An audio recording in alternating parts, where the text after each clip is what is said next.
Hello everybody, this is LeGrandzilla, and I am making this video in response to someone who asked me how I make diorama bases for my Godzilla models and other monster models. And so, before I get into the details of how I do that, I thought I'd show you a couple examples of some diorama bases I've made, a couple different types. But I've made diorama bases in different ways before, but I've sort of settled on the way I'm showing you now. And what I'm featuring here is a very cool Godzilla model. It's called Roostercatzilla. It was sculpted by a man from Mexico named Galileo Nunez, and I believe this was his version 1, and he went to another version of it that was really also cool.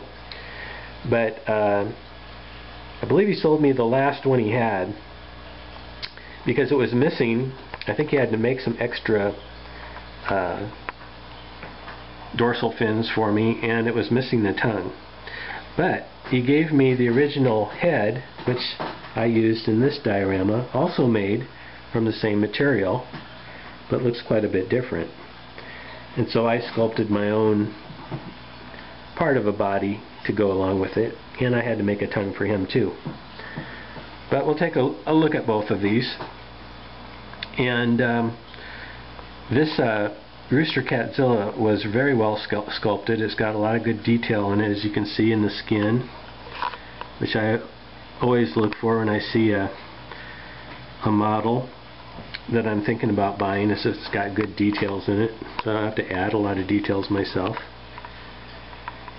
And this one I called the Chase, and I have added a little train and a train tunnel, and I weathered the train tunnel and the train a little bit, and then you see there's a couple guys there that are struggling not to fall off the train. One guy's holding the other up. There's only just a spot of super glue that's holding the one guy to the other guy. And over here there's a couple guys in the back of the train that are workers for the railroad.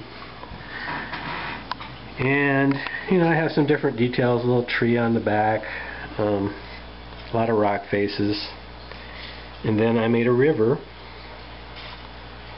and I made the splashes, or I tried to make the splashes of him running through the river.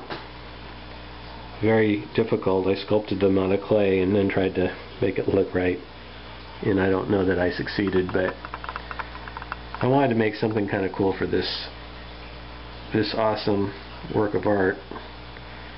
And I painted it sort of to look a little more dinosaur-ish. He's almost got like a dog-like face to him, and I really like the pose, and I like the dynamic look. And see how I made the water look wet? That's a Woodland Scenics product called Realistic Water. And besides the two guys, or the four guys on the train, I also put a flock of sheep and a shepherd and a sheepdog, which to me is just my sense of humor, but I just thought it'd be really funny to have this scene where all this stuff's going on and these people are in terror over here, but there's this shepherd that just sort of looks at it like, yeah, I see this every day, it's no big deal. And then there's a guy over here that's got his camera on the whole scene, and he's getting it on camera. I'm having a terrible time getting this to focus. He's standing on a rock. All these rocks and things are either Woodland Scenics, the small ones are like pieces of talus, or the bigger rocks are rock faces that I made out of plaster or Durham's water putty, and used rubber molds to make the rocks. And I tried to paint it using a toothbrush and just kind of sprayed it on and made spots and things, and then different colors, and used transparent paints to do it all. And if you look inside his mouth, I don't know if you can see it or not, but if you look between his tongue and the lower part of his mouth and his tongue and the upper part of his mouth, you can see that I modeled some saliva. Yeah, kind of see it there. I'm sorry, I can't get a good focus, but yeah, that's what's going on. And on the other one, I had the extra head, like I said. I did the same thing. Made some saliva on him. And this one, I added some people. There's a guy trying to help his friend who got a stone rolled on top of him. There's another guy who's kind of standing there like, I don't know what to do.